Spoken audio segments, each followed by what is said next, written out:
and a very warm welcome to the 157th Security Thought Leadership webinar. We're here every Thursday at this time where we discuss a subject of relevance to the security world. Now, just a word of warning. I say every week at this time. Next week, we're an hour and a half earlier. I'll make that point at the end of the webinar as well. We're an hour and a half earlier next week.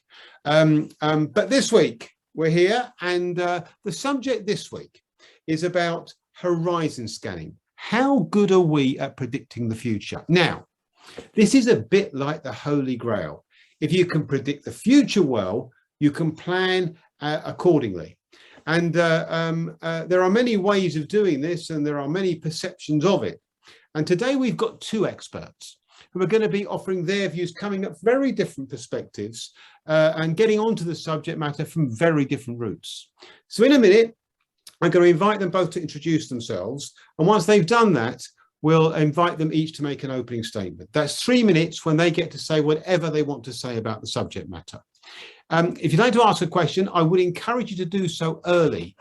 Please get your questions in using the question and answer button at the bottom of your screen. And if you get your questions in early, I'll endeavour to incorporate it into the ensuing discussion.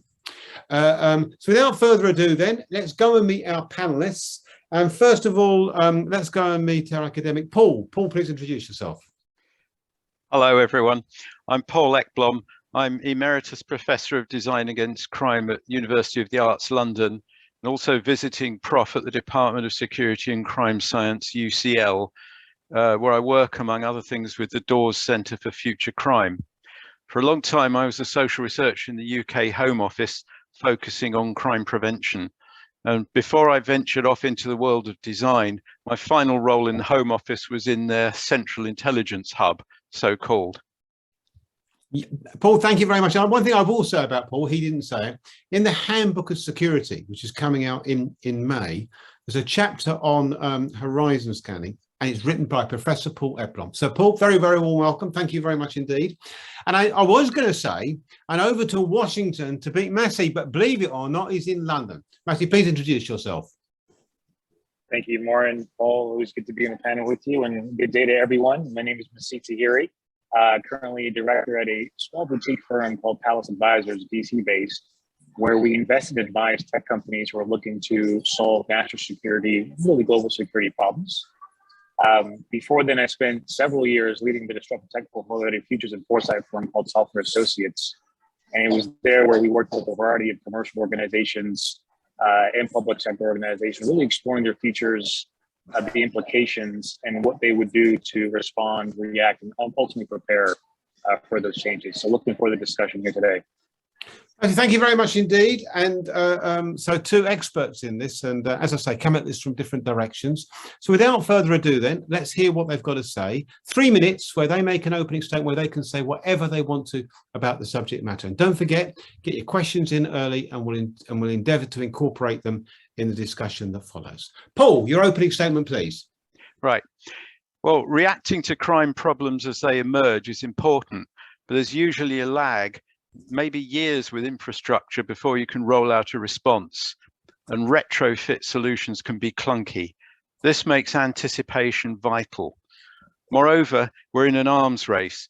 The security side needs to build the capacity to consistently out-innovate adaptive criminals against a background of social and technological changes, which may give opportunities first to one side and then to the other. So both innovation and anticipating change are at the heart of horizon scanning. But horizon scanning is challenging. We've learned recently that the future is not just a projection of past trends. Pandemics, Bitcoin, drones, and much else can have non-linear effects on the world around us. And that includes on crime and security. As an example, on the island of Bali, handsets in phone boxes were being ripped out, but only in coastal districts. Apparently, the locals discovered that if you connect the handset to a battery, seal it in a bag and dangle it in the sea, it attracts fish to catch. How could any designer of secure phone boxes have thought of that in advance? So predictions have to cover an envelope of plausible future possibilities, a so-called cone of uncertainty. And then the planned response must be robust to the whole range.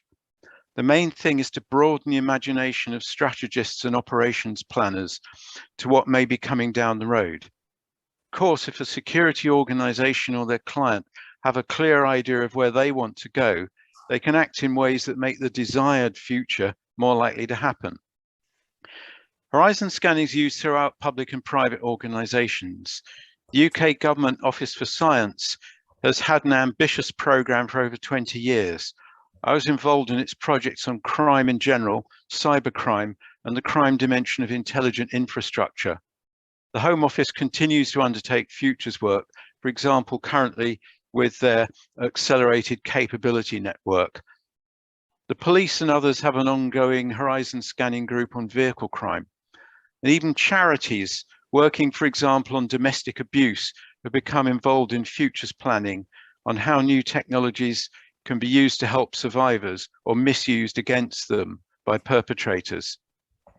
As one example of a successful prediction, a DAWS project on artificial intelligence forecast the emergence of deep fakes, and the fake faces produced are now popping up on Russian trolls purporting to be Ukrainians decrying their government.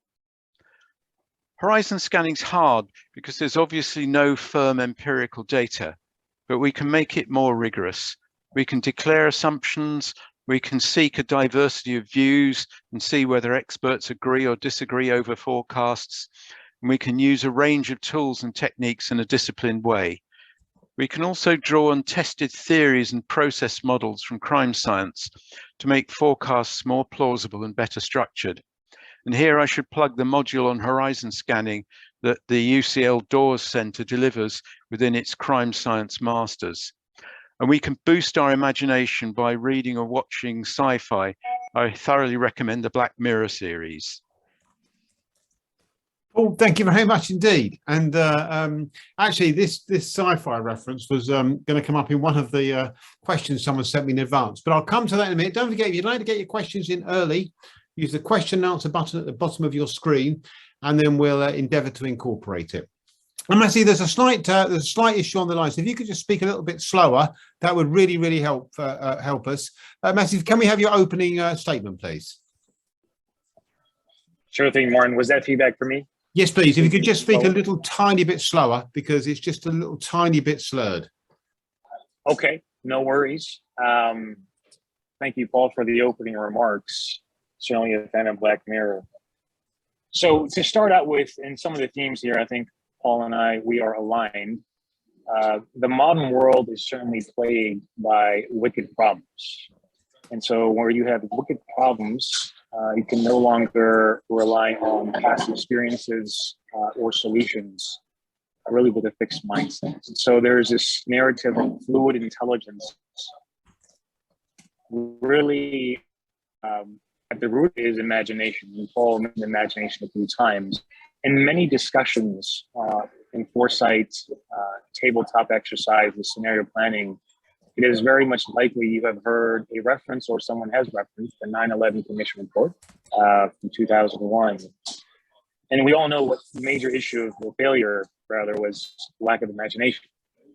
But what we all, in terms of referencing that document and the lack of imagination, we don't go to the next sentence, and I'll read it, where it is a lack of imagination, therefore, crucial to understand and find a way to routinize and nearly bureaucratize the execution of imagination.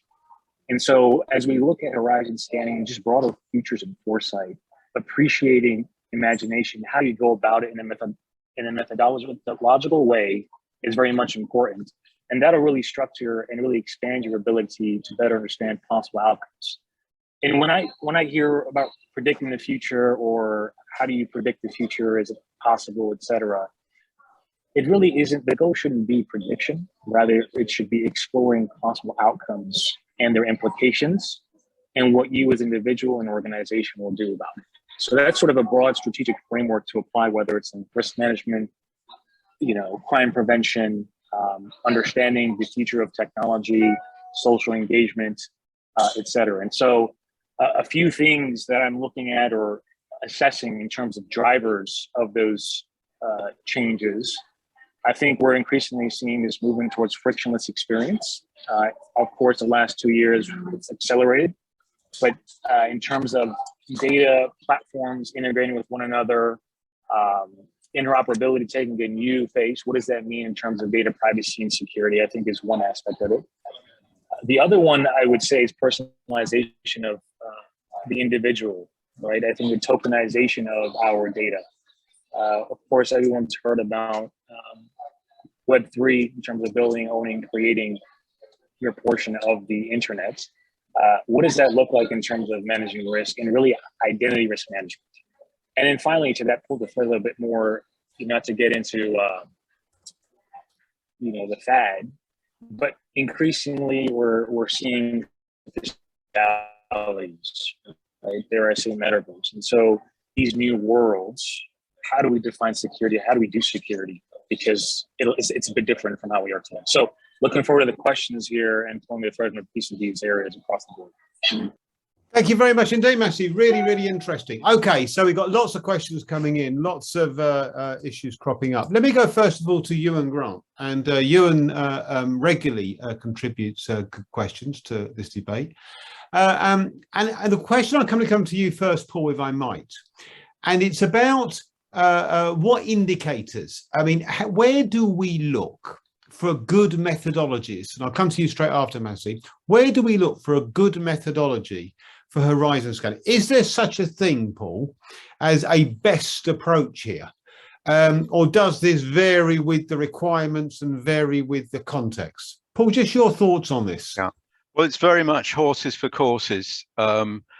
There's a whole suite of different approaches which you can use. I mean, I recommend the UK Government Office for Science has a fantastic toolkit listing a whole range of these, and there are guides by people called Bishop and all sorts of things to choose between.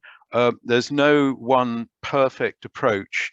You can essentially you have to adjust the method you use in terms of how what the sort of time scale is. Is it going to be a short term? Is it going to be medium term? Is it going to be a long term where all the uncertainties are much greater? There will be some people who say this is the best and only technique that you need, but I would caution against that. It's far better to go for mixed methods, a range of different types. Delphi polls, scenarios. There's a whole raft of techniques that have been built up, can be used collaboratively, face to face and online. It depends whether you're working within a very specific discipline or whether you've got a broad range of interests and expertise that you're involving and so on. Ideally, the broader, the better. But interactive, reflective, repetitive is better than just a single one-off exercise. Yeah, and I guess the point is, Paul, that the use of multiples, you cover the weaknesses of each. I guess the problem's going to be, in theory, of course, in practice, cost often gets in the way of this, or just realities. Would it be possible, given that, to come up with what one would you say was best, or is it just horses for courses, and we're just got to know the context first? Yeah, no, I'm really not going to be pushed on that one. I would definitely say what any good consumer of sort of futures services needs is one or two guides to take them through the whole array of possible techniques. I mean, when we started this in the Home Office back in about the early noughties, we actually got 3 or 4 different consultants to suggest to us their range of recommendations for different approaches suitable for the Home Office, and they all came up with rather different things, but we could make sense of the whole lot. Yeah, okay. Masseh, Paul wouldn't let me push him into saying what was best. Let me try pushing you. What's the best approach, Paul? Masseh? All are aligned. Honestly, it's an agile development process. And I mean, if you do a simple Google search of foresight tools and methodologies, you'll certainly get a variety of methods. I think the intention is to be flexible, right? If you stick to something specific, it may help early on in structuring your environmental scan, right? The first sort of effort of understanding whatever tool you select, or framework rather, you need to be sure it covers all angles and perspectives to kind of wrangle in and structure your scan. And then first and foremost, from what we would do a practitioner perspective in the professional services field, the major problem question really drives what you're looking at. For example, if you're looking at emphasizing sociocultural dynamics, bio-digital dynamics, just overall technological and societal. So I think it certainly varies. It should vary, but ultimately having a full view of beginning to end is very much important. So bringing on a guide like Paul mentioned, or even seeing the methodologies used by national governments, so UK being one, US certainly does, the DoD, Department of Defense, as well as even Sweden. We have a Minister of Futures there, looking at how they approach it. I guess the point is, Masseh, that I appreciate that, like Paul, you feel that a multiple approach is necessary. And I appreciate that you've given us some context to, some guide to context.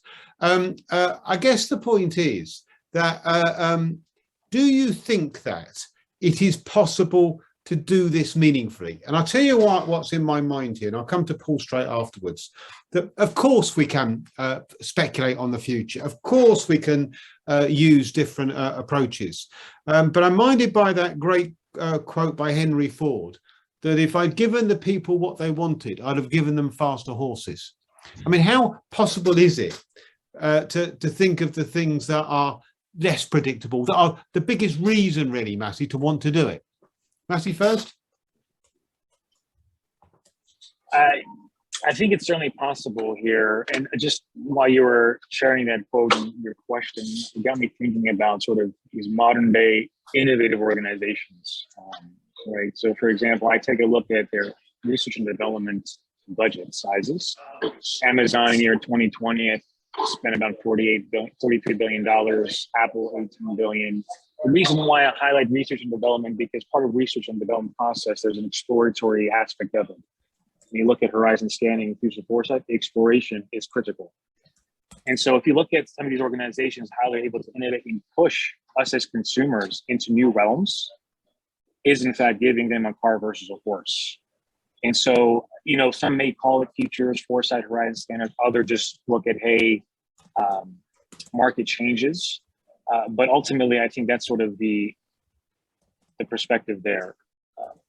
Yeah. Martin, did I address your question? Yeah, you did. Yeah, okay. Yeah, I mean, I think you did. And let me come to Paul on this. I mean, Paul, let me ask you both a question from Keith Nielsen, who's put it in a different way. He's asked a question about, you know, what's predictable? Could we have seen? Would it have been possible to predict the invasion of Ukraine? And I suppose the point is, it's back to this point, Paul, about how much value we can put on this approach. Because as you said, lots of different approaches are better, and they've all got their weaknesses. And I was speaking to someone yesterday about this very webinar, and it's funny you should end with the quote on sci-fi from your opening statement, Paul, because his point was, this is all sci-fi, really. It's all nonsense. It's just people making a living out of doing something we'd all love to do and know we can't do well. Paul, fair or not fair? It can be fair if you get somebody peddling so-called expertise on the internet. But I mean, other people do it incredibly rigorously, and they fully acknowledge the zones of uncertainty. And here we get into known unknowns and unknown unknowns and so on.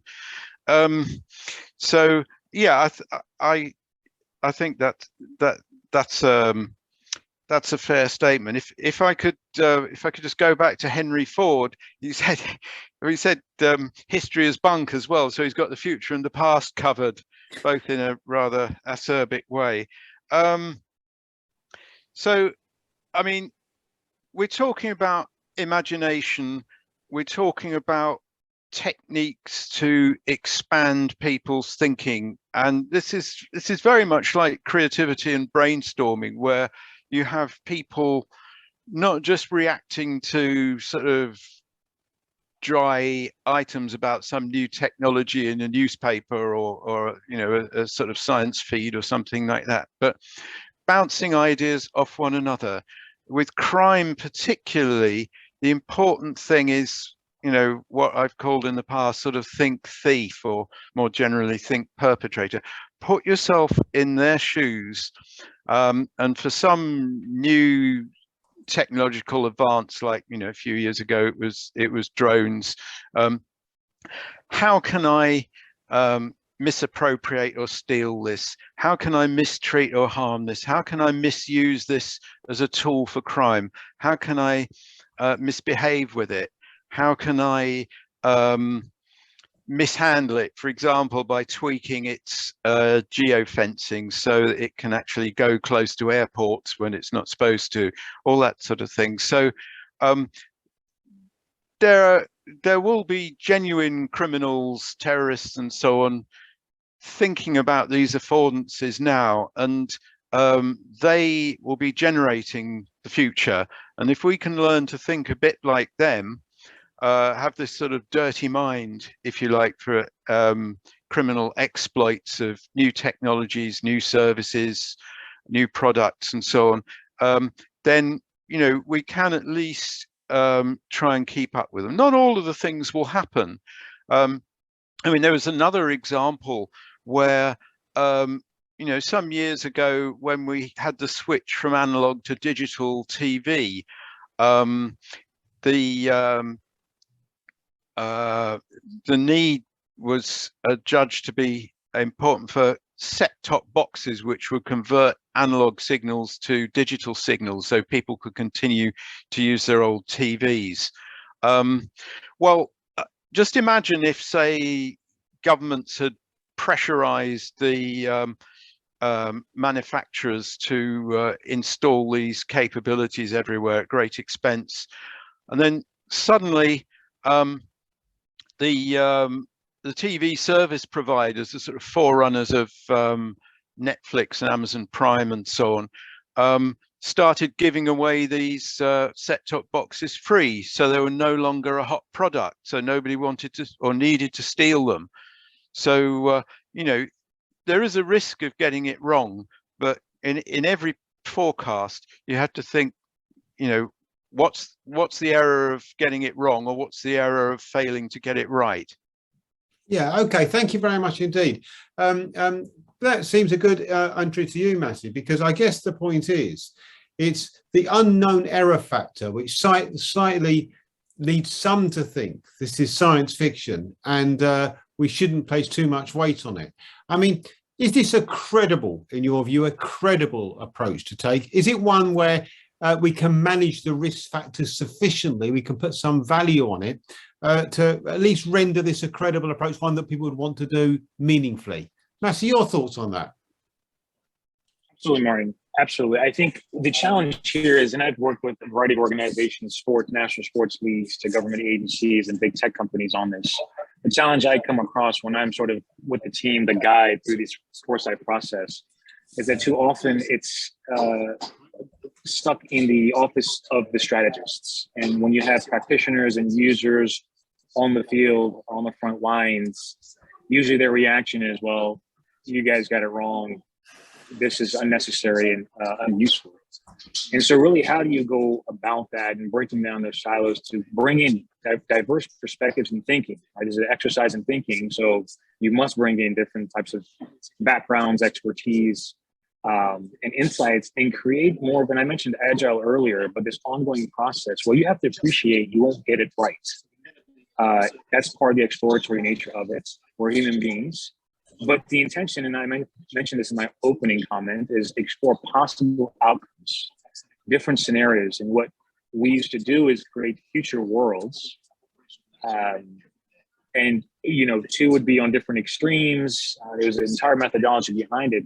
But the point was, you don't prepare for one world, you prepare for multiple scenarios and worlds across different parts of life, business, society, governance, etc. And then you backcast and assess, all right, what is it that I as an individual and organization will do? Or what is it that a criminal organization or an adversary will do in these particular areas and scenarios? So I'll give you an example. We worked with the sports league on future security, and we looked at the growth of sensors and smart jerseys and sensors really proliferating across the arena and on the athletes. With the movement towards betting and more micro betting, of course, 5G plus powering all that, the proliferation of data in our fingertips in real time is fantastic. But from a security perspective, you have different pipes linking, you have different users all across the globe, in venue, outside of venue. How do you manage that risk, right? How do you ensure that the data that the athletes are producing are protected, so on and so forth? So you need to really appreciate the process, gather different perspectives regularly, and not really, what we don't want it to become is shelfware, where you go through a process, one scenario, and you write a nice document, and then that's it. You got to practice, and this is why the exercise of imagination is important. Yeah. Okay. Thank you very much indeed. It's an interesting point, isn't it, to see imagination, which we always see as quite vague and quite imprecise, as a key part of the process of thinking about futures. I like the idea of different types of scenarios and not relying on one, which brings me to the next question. Paul, I'll come to you first on this.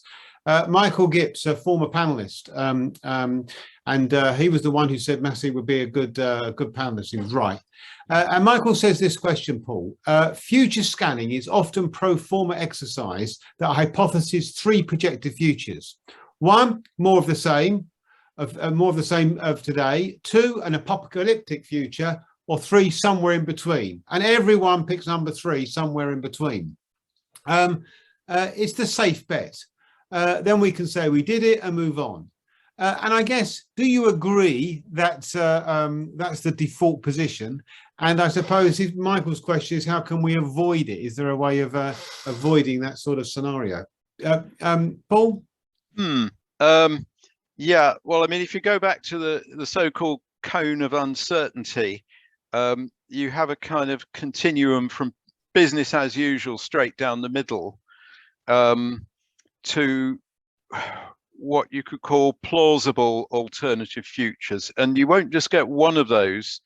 The idea is that even with the sort of plausible ones, you will want to identify a range.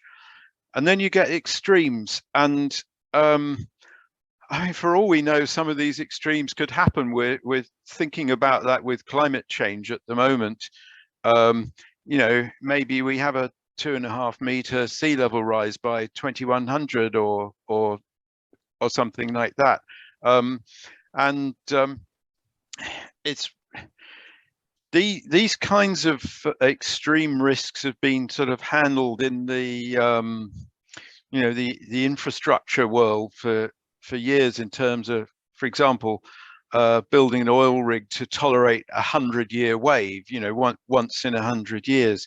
Now, that sort of thing can obviously be quantified because you've got a huge statistical back analysis of the distribution of wave patterns and so on. To a certain extent, it could be quantified, although you may even have sort of new emergent types of storm surge or something like that. But I mean, where we're going, it's really multiple things coming together. Masseh mentioned 9/11, and if you sort of think back before 9/11, the things that needed to come together for that: cheap steel for building skyscrapers, the invention of electric motors and express lifts. I mean, I could go on lots and lots, but obviously cheap home-based aircraft simulators and free flight simulation lessons, etc., etc. So many things have come together to make attacks like 9/11 possible. So it's easy to see with hindsight the convergence. But where you're looking into the future, you've got multiple possibilities for convergence. The question is there whether you're just sort of pinning the tail on the donkey blindfold, or whether you can do this in any kind of more systematic way. I mean, I tend to try and be systematic with a range of sort of theory and practice-based frameworks for thinking about crime and its causes. So that if you cut the causes of crime or the whole domain of future changes into bite-sized chunks, you won't necessarily get it right, but at least you'll know that you've got the different areas covered in some way. I mean, the classic futures structuring is variously called steeple or pestle and various others, and I tend to favor the more detailed one because that's my kind of habit, which is peshtalomi, political, economic, social, health, technological, environmental, losing track here, legal, organizational, media, and infrastructural. And it doesn't give you any answers, but it tells you you've got to look here, here, here, and here. And if you miss out on any of those, it could come back to bite you.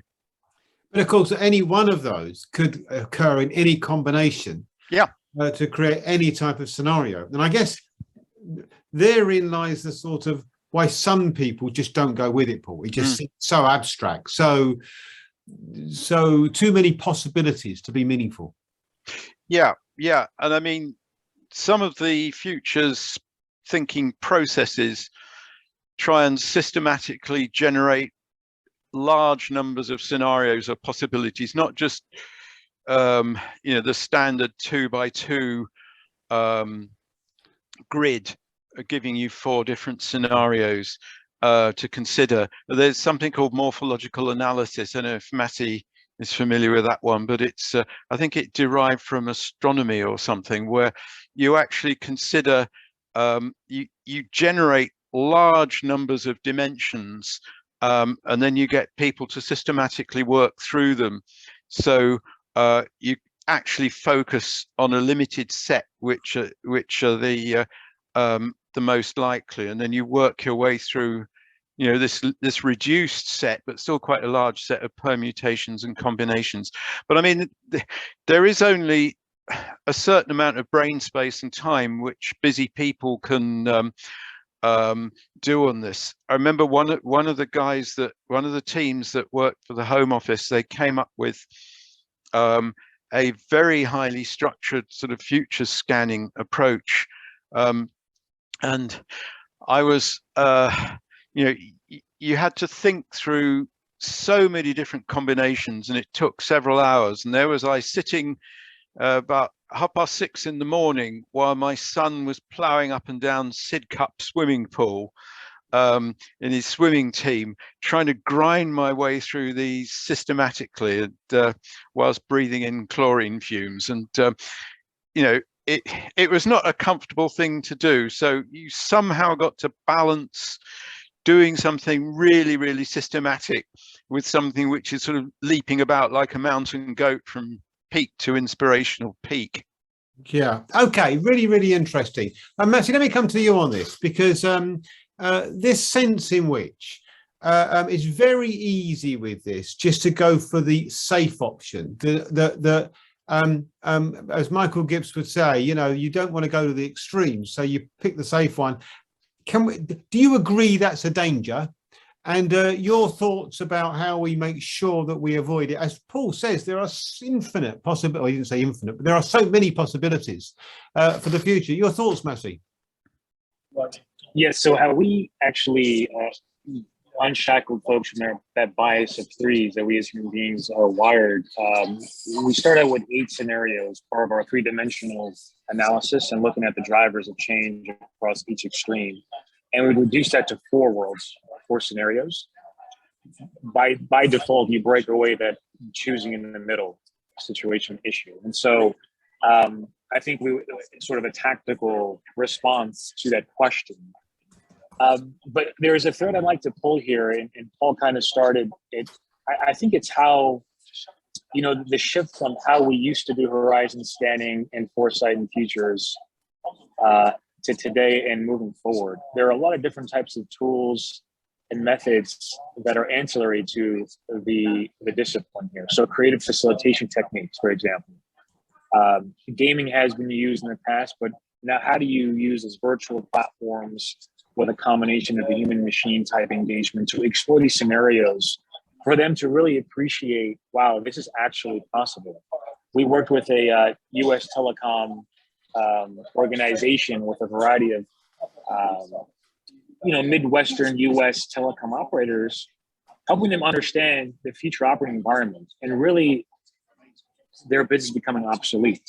This was many years ago. So there was someone by the name of Elon Musk looking to explore Mars, and the likelihood of him providing space-based internet direct to consumer will absolutely impact their business.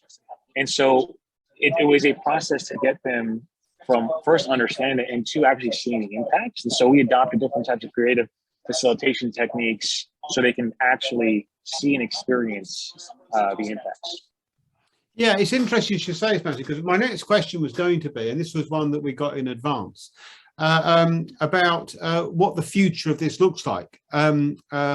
It's interesting you should bring gaming into it. I guess that it sounds, no, you said it sounds slightly obvious, but I hadn't thought of it in advance.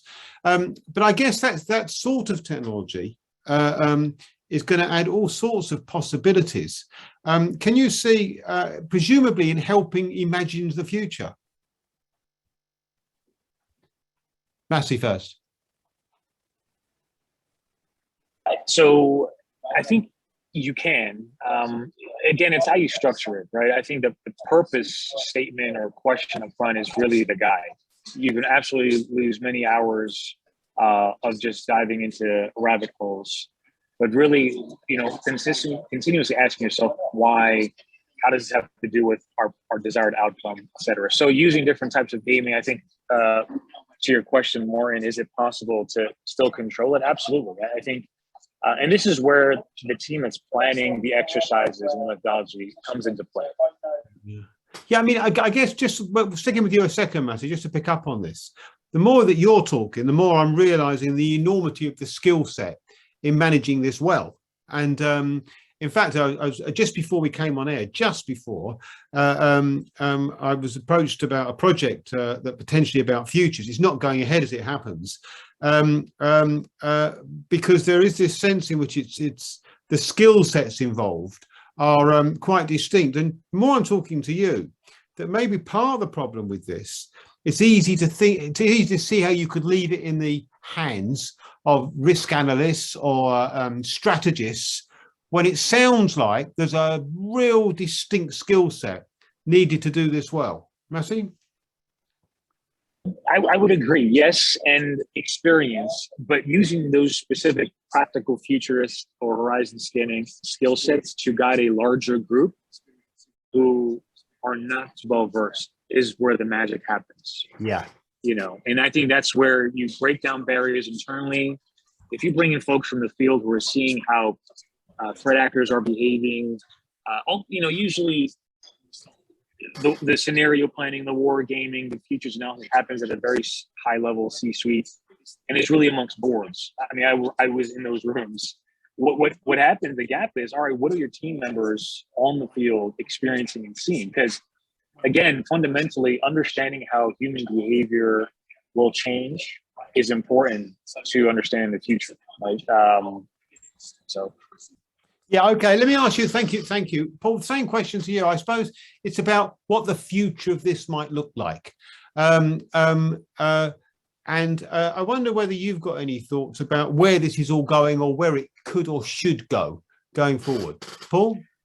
Well, yeah, I mean, I would echo the sort of gaming and stimulus side that Masseh mentioned, but another line which might be pursued, it's a rather different line with a very different feel to it, is simulation. I mean, using agent-based models, drawing on, say, crime science theories like routine activities theory and rational choice and so on, to have all these artificial intelligence actors moving about a simulated environment,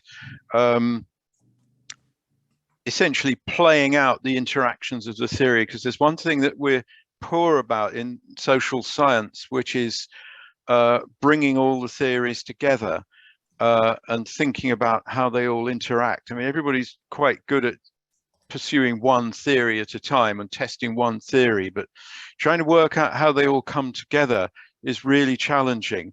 But to get a holistic picture of how, say, people are going to move about with a different public transport network, or if we get a shift from privately owned vehicles to publicly owned vehicles in the future, how predatory criminals are going to interact with their victims under those conditions. You can do it by imagination games, but as I say, I think you should also be able to develop online simulations, and people like Dan Burks at Leeds University are starting to develop this.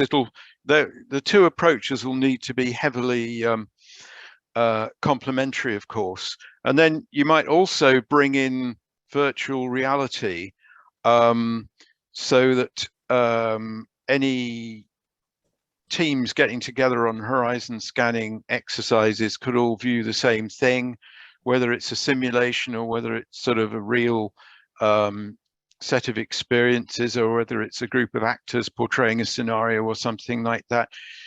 There are a whole lot of upcoming possibilities which could be used to both tweak the imagination and systematically relate back to sort of theory and experience. On that very positive note, I'm going to say thank you very much indeed. That was absolutely fascinating. Joe, as we were going through that webinar, my views on it were changing as we went through. And there was a point where I was thinking, this is too difficult to be meaningful. And at the end, I'm thinking, this is too important not to be done. And I guess that's the real test, whether it's for research or business or academic purposes. Paul and Masseh, thank you very much indeed. That was absolutely excellent. Thank you very much indeed also to the audience. Just a few final comments from me, if I might. Just to say that the OSPAs are open in the Nigeria. They close on the 14th of March. They open, though, for the TECAs on the 28th of March, the Cyber Office on the 11th of April, and Romania opens on the 30th of April. Of course, later this month, we have the Ireland OSPAs in Dublin, March the 30th, with the thought leadership in the afternoon, and we'll be announcing our first Irish OSPAs in the straight afterwards. So do come and join us in Dublin on the 30th of March. We have a research study open at the moment, influencing the security budget. We would like your views. Please, please, please do go online and give us your views on ways of influencing the security budget. And finally to say that we're back next week, and it's interesting that Paul and Masseh should mention artificial intelligence in their discussions. And we're going to be talking about it next week at 2 o'clock. Where we've got 3 panelists from different angles on this, talking about some latest research which is cast doubt on whether artificial intelligence is really a security essential, arguing it's more of a big brother. So we'll be debating that next Thursday afternoon at an hour and a half earlier than today, so 2 o'clock GMT. I look forward to seeing you then. Thank you once again to Paul and Masseh. Thank you very much indeed to the audience for your questions, both real and those sent in advance. And as I end all these webinars, perhaps there's a special reason for saying it these days. Once again, wherever you are in the world, until we meet again, stay safe.